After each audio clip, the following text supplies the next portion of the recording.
मेरे प्यारे देशवासियों, एक बार स्वामी विवेकानंद अपने शिष्यों के साथ बैठे थे।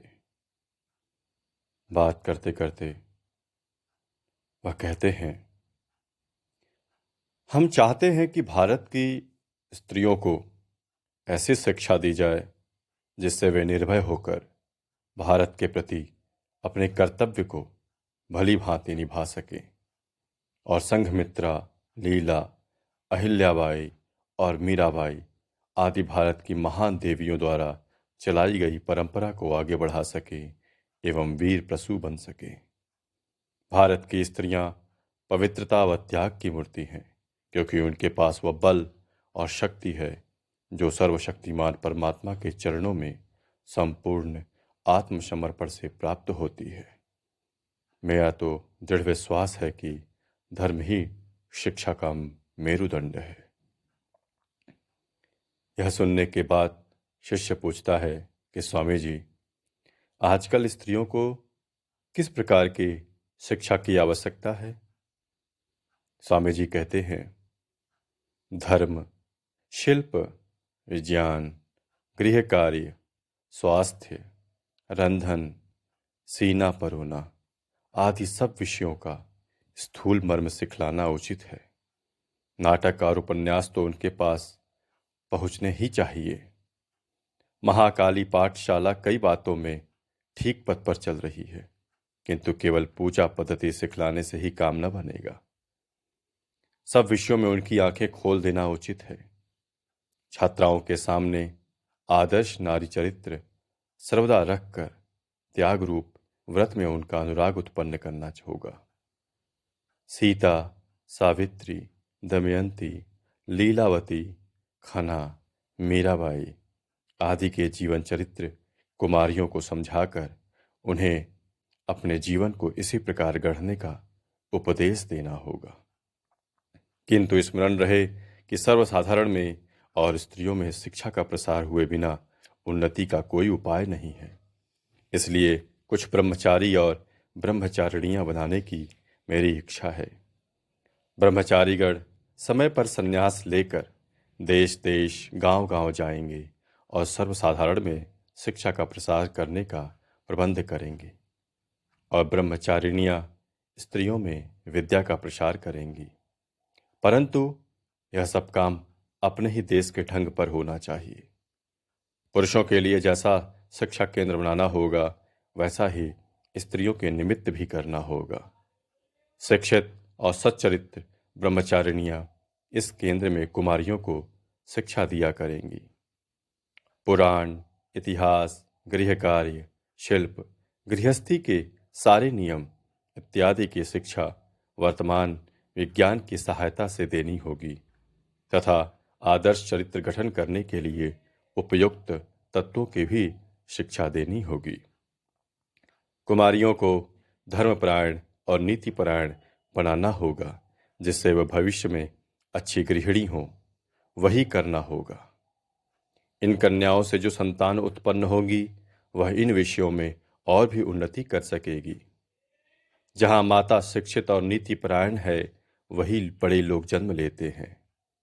वर्तमान समय में तो स्त्रियों को काम करने का यंत्र सा बना रखा है। राम राम। तुम्हारे शिक्षा का क्या यही फल हुआ? सर्वसाधारण को जगाना होगा, तभी तो भारत का कल्याण होगा। मेरे जीवन की यही महत्वाकांक्षा है कि इस प्रकार के साधन निर्माण किए जाएं, जिनसे भारत के घर घर में उच्च और महान आदर्श पहुंच सके। उसके उपरांत स्त्री पुरुष स्वतः अपने भविष्य का निर्माण कर सकते हैं। प्रत्येक भारतीय को यह जान रहे कि जीवन के महान प्रश्नों पर उसके पूर्वजों और दूसरे राष्ट्रों के विद्वानों ने क्या विचार किया है। विशेषतः उसे इस बात का ज्ञान हो कि आज संसार क्या कर रहा है और फिर वह अपने कार्य की दिशा ठीक करे।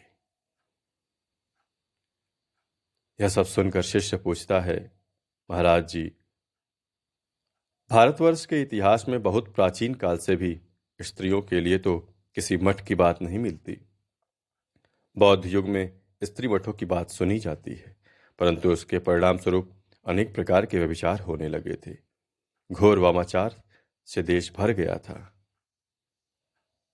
स्वामी जी कहते हैं, इस भारत देश में स्त्री और पुरुष में इतना अंतर क्यों समझा जाता है, यह समझना कठिन है।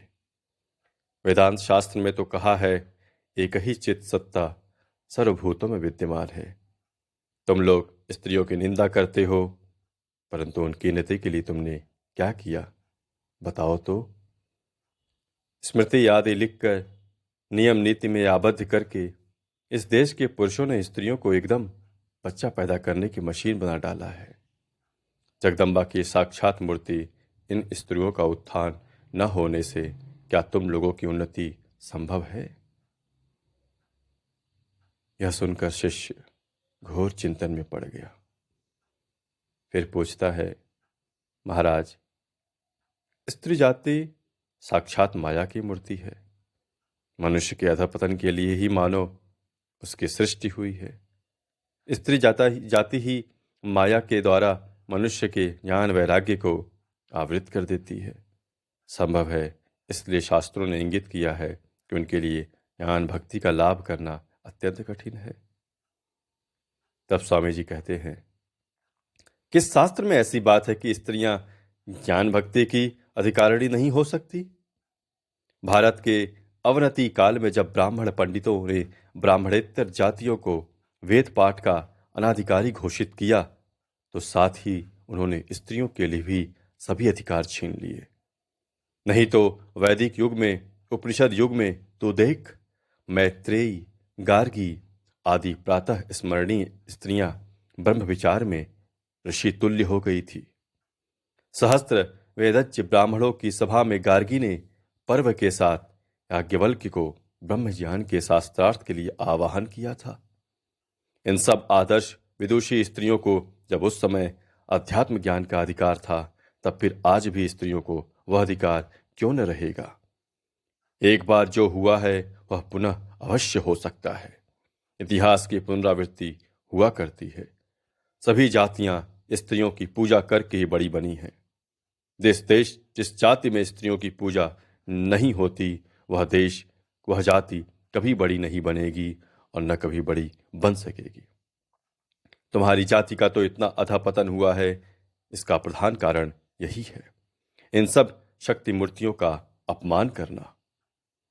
मनु महाराज ने कहा है, यत्र नार्यस्तु पूज्यन्ते रमन्ते तत्र देवता, यत्र तास्तु न पूज्यन्ते सर्वास्त्र त्राफलाः क्रिया।